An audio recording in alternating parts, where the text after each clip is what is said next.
Hello, this is Jimmy Lennon Jr. and a big shout out to my friends at Valera Boxing. It's showtime.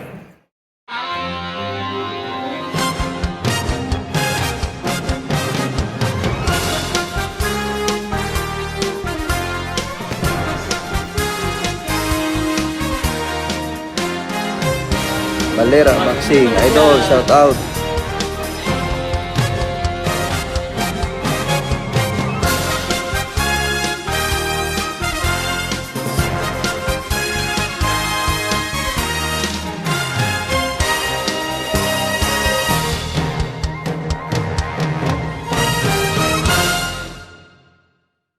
This Saturday, July 9, the WBC Featherweight Champion of the World, Magnifico Magsayo of the Philippines, will attempt to defend his title versus Rey Vargas of Mexico at the Alamodome in San Antonio, Texas, presented by Premier Boxing Champions and broadcasted live on Showtime. The champion, Magsayo, was undefeated with a record of 24 wins and no losses, with 16 of those wins by knockout. Magsayo last defeated Gary Russell Jr. by majority decision in February in Atlantic City, New Jersey, claiming his current WBC World Featherweight title. Rey Vargas is also undefeated with a record of 35 wins and no losses, with 22 of those wins by knockout. Vargas is coming off a unanimous decision victory over Leonardo Baez in November of last year in Las Vegas, Nevada. Magandang araw sa inyo lahat. Lalo mga kaibigan nasa Pilipinas. I'm Chris from Valera Boxing, and I'm joined by Philip, Monty, and Carlo. Philip, Monty, Carlo, welcome. Kumusta kayo? Hello. What's up? Get it. The Philippines is down to one world champion in any weight class, and that champion is Magsayo. This is his first title defense, and it's against a man who has held the world title at 122, with the featherweight division being at 126. Vargas suffered a broken leg back in 2019, but looked impressive in his return versus Baez last year. Magsayo, as a champion, has a lot to prove to the boxing world, that he is one of the elite. If he could defend against Vargas in the Alamodome in Texas, especially by knockout, with his young age, Magsayo can continue to carry the torch for the Philippines on the world stage. Carlo, your thoughts for this Saturday? Gonna be a good fight. First defense for Mark, and defending against a real champion too. I mean, he's moving up to 126. I really believe in weight classes. There's a reason for weight classes. He's moving up. He's theirs to be great, and he's taking on Mark Magsayo in Texas. So I'm looking forward to this. There's going to be a lot of action, and I believe that someone's going to get knocked out on this one. I think it's going to be all action in the Alamodome, Carlo. I think that the fans are going to get their money's worth, and there's going to be, and I know we're going to get into it, but I think we're going to see a successful title defense for the lone Filipino champion. Wow. Yeah. Yeah, I think this is a legacy fight, a battle to start one's legacy. If Magsayo wins, he's the next big superstar for the Philippines. If Vargas wins, he's probably the next big superstar for Mexico besides Canelo. And it's a battle of styles too. You have the boxer in Vargas, a very technical boxer who fights off the back foot, versus the puncher in Magsayo, who has knockout power. And styles make fights. So this is going to be a very interesting matchup, and it's going to be a battle of inches. I think it's going to be a close one. Carl, like how you mentioned, Vargas is daring to be great. Mark's daring to be great too. He's defending or making his attempted first title defense in San Antonio, Texas, in the Alamodome. That's a huge building. I mean, we watch basketball. Remember the Spurs used to play in that building. That's a big building. Obviously that's originally a football stadium, and they cut the stadium off. But it's cavernous, right? It's huge. There'll be people way up in the rafters looking down. I mean, Vegas is a big venue also, and Mark's fought on the undercard for Pacquiao, obviously a big stage. But this is a big stage where he is the headline, and he is the headline on Showtime. We saw Mark in Atlantic City, great venue. He was a headline there, great opponent, great veteran in Gary Russell Jr. This is different than the Borgata for various reasons. Mark is daring to be great. He took this challenge. Maybe I don't know the terms as far as dictating where he could defend this title.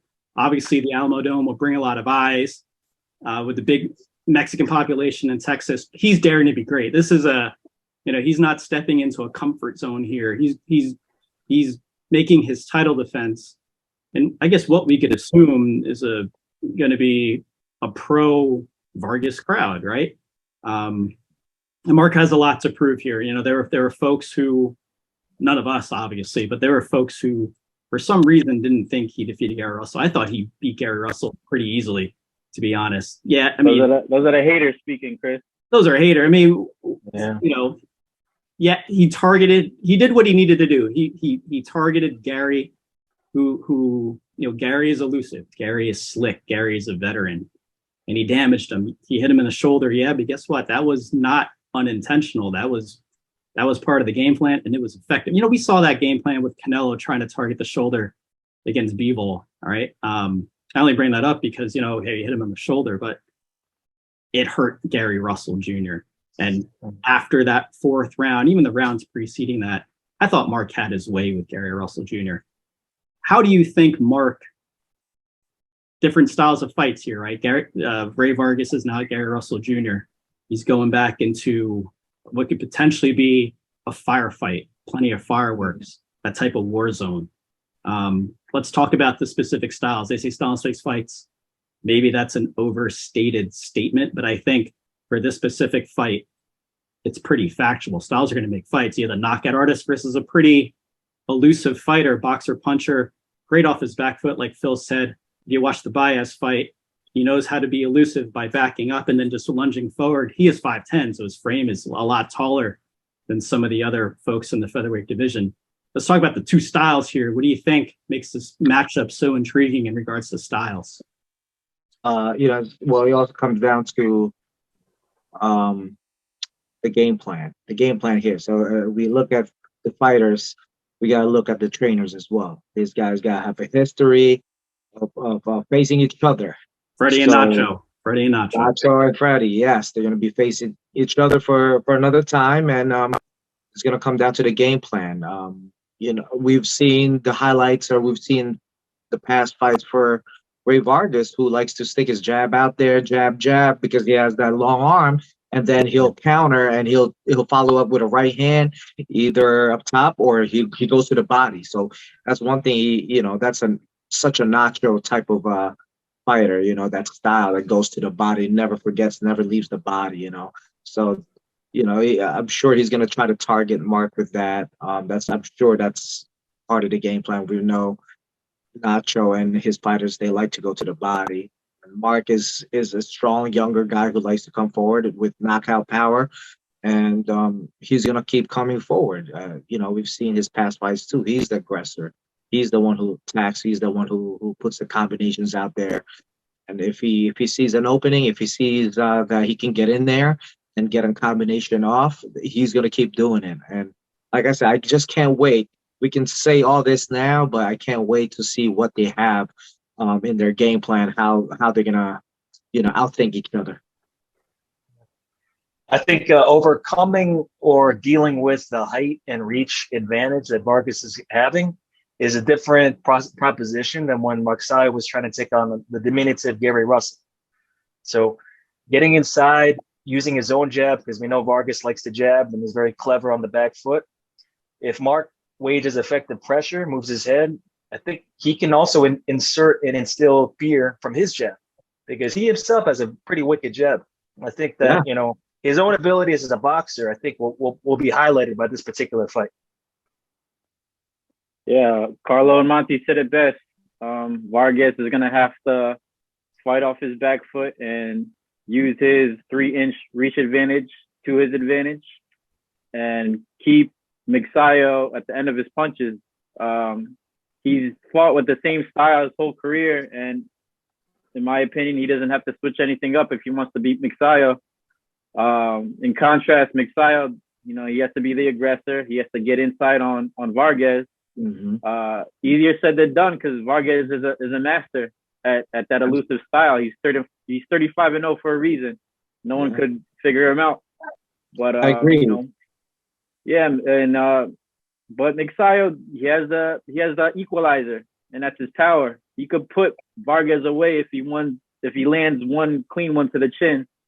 So he's gonna have to try and set up that shot over the top, in my opinion, by going to the body. Vargas is gonna run. We all know that. He's gonna fight off the back foot.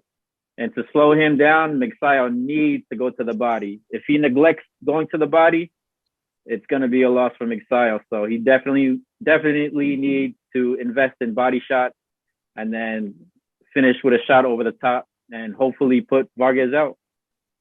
Let's talk about the potential course of the fight. So we were at the Julio Ceja fight for Mark Magsayo also, and everyone knows he was down on those scorecards like quite a lot until that devastating knockout of the year that put Julio Ceja to sleep.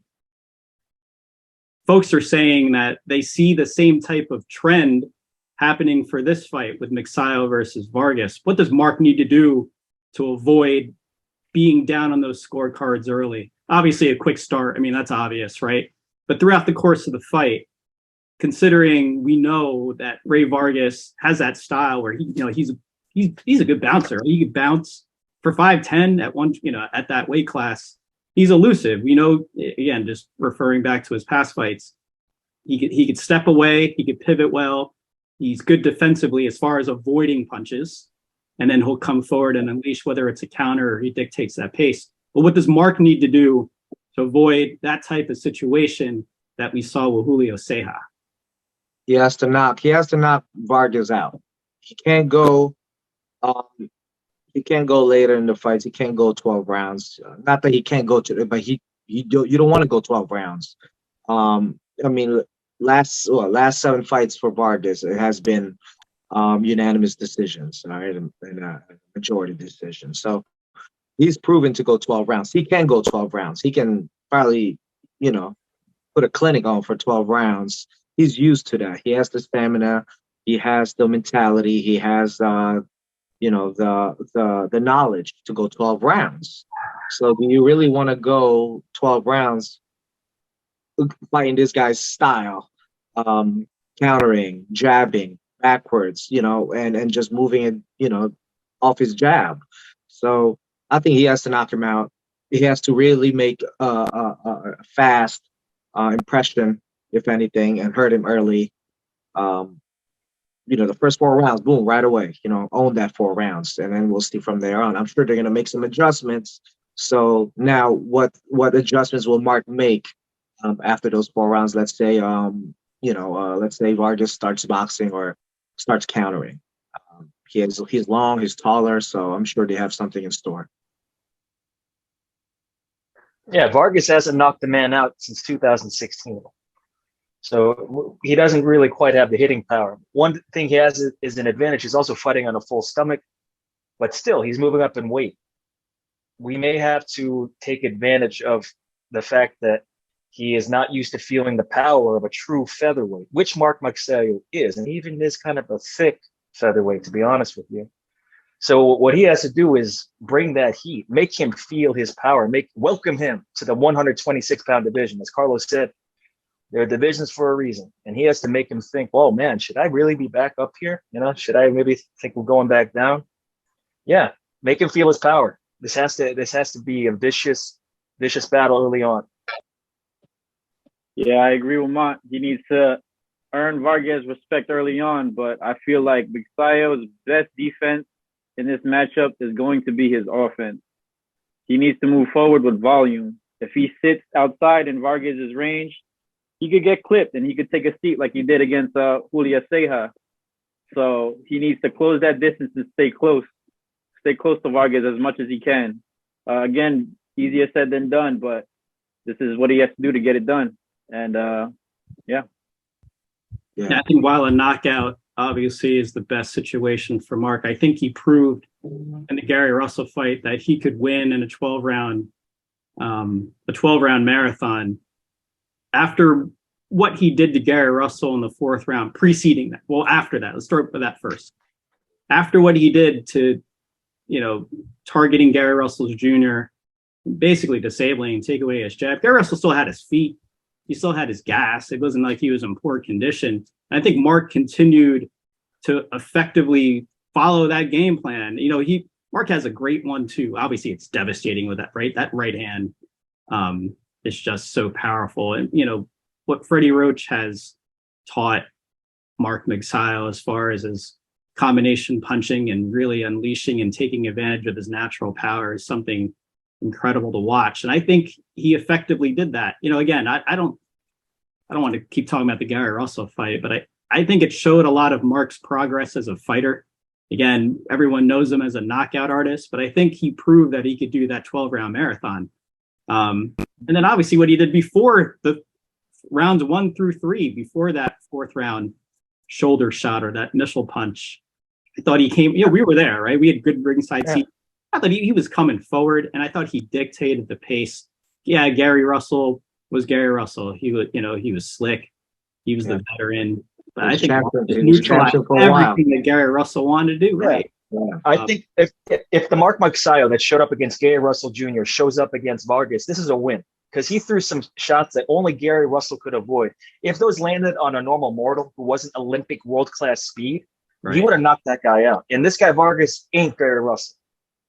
Yeah, not to talk too much about the Gary Russell fight too, but at one point he became a one-handed fighter. Gary Russell, I talk about.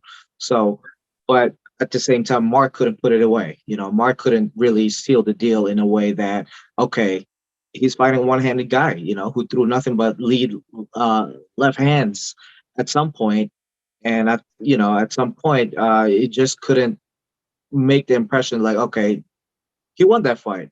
But if the same situation shows up for Vargas, where he fights a guy that's hurt or he fights a guy who's on the run, he has to put him away in Texas. Yeah. I mean, a lot of people are going to criticize Mark for his performances against Sehan and Gary Russell Jr., but people need to understand that, number one, Magsayo's only been training with Freddie for the past 2 years, I believe. He's still new to training with Freddie, and he's only getting better. And we see it with each fight compared to, you know, Magsayo's last few fights. He's only getting better each fight. And in my opinion, he's just entering his prime. So he's still learning. So the fact I hope so. I hope it was more than just throwing that jab cross for a while. So I'm really excited. I'm really excited to see you know, combinations and more action and you know, using his talent with his feet, you know, not just the punches. Obviously we know he can knock people out, but I want to see him what he can do with his feet, the cutting off, and then landing the punches, things like that. I think Freddie Roach prepared him very well for the Gary Russell fight by matching him with great sparring partners connected to Freddie Roach and their team. And I think he will have lined up with other lanky, rangy boxer punchers. I think he'll be very well prepared. Carly made a good point. We actually pointed that out when we were sitting in the stands against Seha as far as Magsayo's footwork. And yeah, I mean, there are opportunities and room for him to grow in that regard. I mean, not everyone has the movement of Manny Pacquiao, but there's a lot of legacy there that Freddie Roach can certainly teach Mark Magsayo about as far as his footwork, and there is certainly room for improvement. And I agree with Phil. I think his trajectory and his room for growth was displayed against Gary Russell Jr. Again, knockout artist. It was a very, on paper, tough fight for Mark against Gary Russell Jr. We all took Mark again. We all took Mark, and we're all happy about that. But we knew the resume and the legacy of Gary Russell Jr. and what was in front of Mark Magsayo and how difficult that was. And he came away with the WBC Championship of the World. Let's shift gears here. Let's talk about what Rey Vargas needs to do to win this fight versus Mark Magsayo. What are his keys to victory? He's going to have to, I don't think he's going to change his style anytime soon, or if anything ever. What he needs to do to win is what he's been doing for the last 7-8 fights, which is boxing and countering and timing. You know, like Phil pointed out, fighting off his back foot. He'll jab, he'll throw a few jabs, he'll go to the body, and he'll unleash on the body actually. So he's a good boxer. Like I said, he's proven 12 rounds for the last 7 fights, unanimous decisions mostly. So if it ain't broke, why fix it? That's his game plan, that's his style, and that's the way he fights. I think that's going to be his key to victory, is just being himself, the box the way he does for the last 7 fights, 7, 8 fights. So unless if he gets a knockout, by going to the body, maybe that could be another key to the victory, because he does go to the body. I noticed that. And he's not just touching the body, he's actually swinging to try to, slow you down, try to hurt you to the body. So I noticed that too. Yeah. Phil? Yeah. It's like Carlos said, he needs to just fight off his back foot, not get into a firefight toe-to-toe with Magsayo, because he could just get put out with one punch.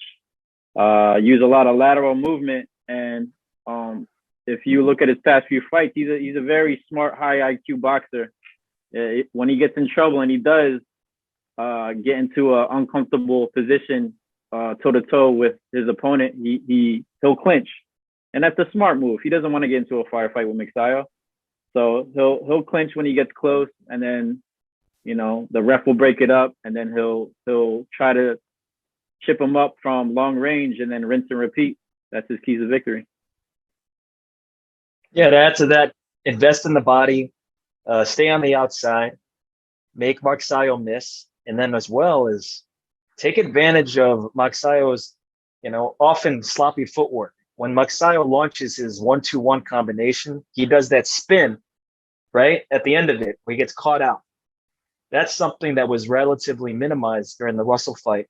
It may come back because old habits die hard, right?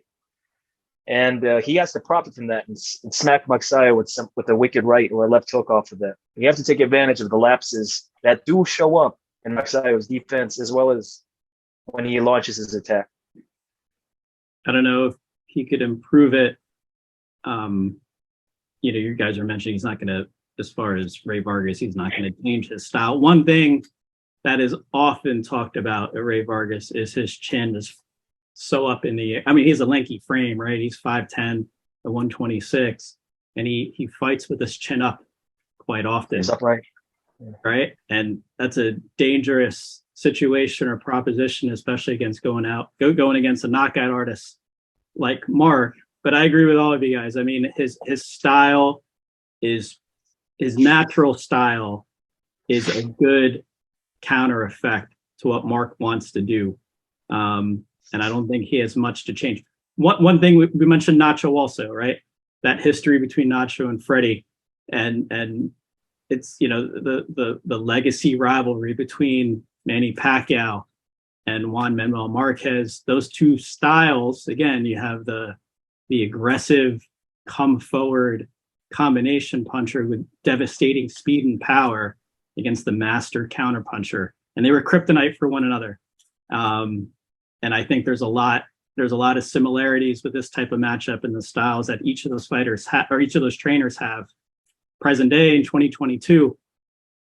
Let's talk about. Yeah, go ahead. There's one key difference, right? What's that? One of them is a blown up bantamweight. The other one is a true featherweight who's big as a featherweight fighting a bantamweight. That's one difference that we have to profit from, because this is a big boy, even for 126, fighting a bantamweight who's eating on a full stomach. Yeah. Sorry, we have the big guy on this one. Yeah, we have the big guy on this one. Let's talk about Mark Magsayo, the big guy. What does he need to do to successfully defend his WBC prestigious green belt? To come forward. He has to come forward and get inside and pretty much get his head out of the off the center is what I'm trying to say. Get his head off the center, get past those jabs, and stepping in with his punches. He can step in those punches. He can go. We've seen him knock people out with his left hook. We've seen people knock him out with knock people out with his right hand. So I think he has power on both hands. And if he can get inside past those jabs, get his head off the center, and and throw a punch with that. However he wants to do it, he can. And also maybe he can also use his jab. I haven't seen Mark really use his jab as and make him look like, wow, he has a good jab. As a I weapon. never really, yeah, I've never really Underrated. seen like well, Mark is a good jabber. All we've seen is him knocking people out. So I wonder if that's what Freddie's gonna be, what they worked on in camp. But it doesn't hurt, right? It doesn't hurt to start off with the jab. But I think his keys to victory is getting in there and the combination inside. And I think I'm confident. Actually, I should say I'm confident that he will knock Rey Vargas out. With all due respect. Yeah, the big man has to win. He's got to make him feel like question his entrance into the featherweight division. Magsayo has to get inside. Try to, I don't know, just go in with no respect. I think that take advantage of the man's upright style and that make him feel his power, because he's a strong guy. He's a strong guy, and he's never faced a puncher like this. Vargas has never faced a guy this quick and this big, ever. So he's got to make him feel that. If he is respectful and gets all tactical to the opening round, hell no, you're going to lose that. He's going to out-jab you. Eat the jab. Come inside. Wreck him. Yeah. Magsayo needs to step in with hard combos and gain respect. He's not going to outbox Vargas. That's Vargas' game. Vargas is an expert boxer. So Magsayo has to make it ugly, get on the inside. Like Carlos said, use feints and head movement to get on the inside to unload his combos. And he definitely has to invest in the body to slow the lateral movement of Vargas. We know Vargas is going to run. He's gonna maybe even fight off the ropes a little bit if he wants to catch a breath. So that'll be a perfect opportunity for Magsayo to just rip to his body and slow him down. Other than the tactical things that you guys all mentioned, I want to repeat what I said earlier. Mark cannot get behind on the scorecards here. So like Monty said, move forward, show that you are the WBC champion of the world, and let Rey Vargas know that this is Mark's fight, right? Let Mark unleash, right? I think it's pretty simple. Mark has to match Vargas' volume or punch more. Yeah. If he throws left, he's gonna lose. The tactical stuff is like one thing, or even the tactical and technical stuff is one thing, but from the scoring perspective, I mean, it's boxing, right? There's still judges involved. Just do not lose rounds here. So everything they're going to be rounds that's going to be close. They're going to trade there. They're going to trade. So he has to, right? He has to find Rey Vargas. He has to do what he needs to do and dictate the pace. That's another thing too, right? Mark has to dictate the pace, and I think what he did in my mind, what he did in the Gary Russell Jr. fight, what he didn't necessarily do in the Julio Ceja fight was dictate the pace for all 12 rounds. And I think Mark can do that. His skill set is certainly improving impressively.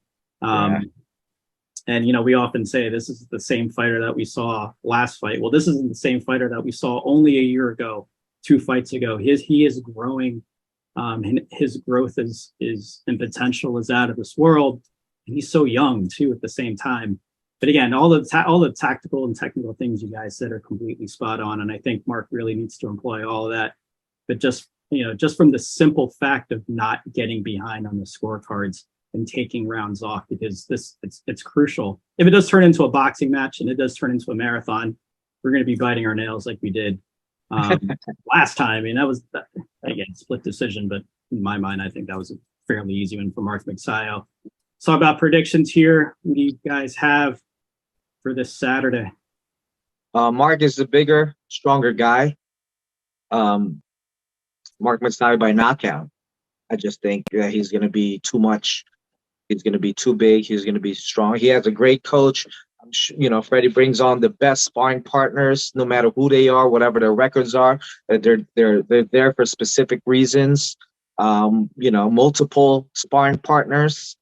I really think that Mark knocks him out. I just don't think. Ray Vargas has the talent. I should say talent, but you know, he's a fighter, so I don't think he has the tools to beat Mark, except his experience, his IQ. Yeah, I mean, there's levels to this. You just think Yeah. Mark's on a different level. That's fair. Yeah, so you know, I still think it comes down to it. They're gonna trade. I can't wait. You know, it's gonna be a nail biter, like you said, and I have Mark Magsayo winning by knockout still. Knockout by 7th round. Mm, Ooh. I like that. I'm gonna match Carlo. I'm gonna say Magsayo by knockout, 9th round. I'm gonna hedge with unanimous decision due to volume. Either way, I believe that Mark Magsayo is gonna out volume and out punch this guy. All right. Okay. So Yeah, I say like, 7th round because I just don't think such a guy that's so powerful that can knock people out will go 7 rounds of the same intensity. You know, I think he'll start slowing down. I think past 7, like you said, 9's not bad, but like, you know, like past 7, 9 o'clock, you know, they're gonna start to slow down. They're gonna start to you know, they're gonna start to get, you know, weaker, things like that. So, you know, at that point, it's more of a chance that it could go decision, and we don't want that. You know, we don't want that at all. yeah. Let's remember a certain other Mexican went into a weight division above his class, you know, a few months ago and got it handed to him, right? And I think this is going to happen again. This bantamweight champ, he's never done anything at 126. He's never fought a guy this big. I think we take this one. All right. Yeah, one thing before I give my prediction, one more key to victory for Mark if he wants to beat Vargas, and if he doesn't do this, he's probably going to lose, is to cut off the ring. I don't think anyone mentioned that yet, but Vargas is going to use his lateral movement, so Magsayo is going to definitely have to cut off the ring. But yeah, long story short, I feel like Magsayo is going to win. I feel like he's better prepared going into this fight. Vargas, his last fight, he fought a journeyman. That was his tune-up fight for this fight, a journeyman that no one knows. And before that fight, he was gone for 2 years with a leg injury. And Magsayo, his last fight, he dethroned the king of the division. So if you want to talk about preparation, I think Magsayo is definitely more prepared than Vargas. But I'm going to go with Mont. I'm going to say Magsayo knockout 9th round. But not only am I going to give you the round, I'm going to give you the punch. It's going to be an overhand right to Vargas' chin, and he's going to go to sleep. Mark by knockout. That's it. Leave your comments and let us know who you think will win this Friday from the Alamodome in San Antonio, Texas, for the WBC World Featherweight Championship. The champion, Mark Magnifico Magsayo, and Rey Vargas. Let's go. Hey, before we sign off, you know where Manny Pacquiao beat Marco Antonio Barrera when they fought? The Alamodome. Yeah. So if Mark wins in the Alamodome, he could be the next. There's a trend right there. Yeah, there you go. Hopefully he makes Manny Pacquiao proud. What's up to our Texas boy, Mike Ona. Sorry we're not there, man, but hold it down. We'll see you soon. Let's go. Triple M, baby. All right, 4-1 odds. Make your money. Bet on that. Good luck, Mark. Good luck, Mark. Triple M, knock him out, man. Get that money. Get us that money. Get us plus that 400. Money. Plus 400. Put him to Come sleep. back to the East Coast, please. Yo, Mark's been good to us, huh? Yeah. Took a selfie with my phone. I'm never deleting that. Let's go, Mark.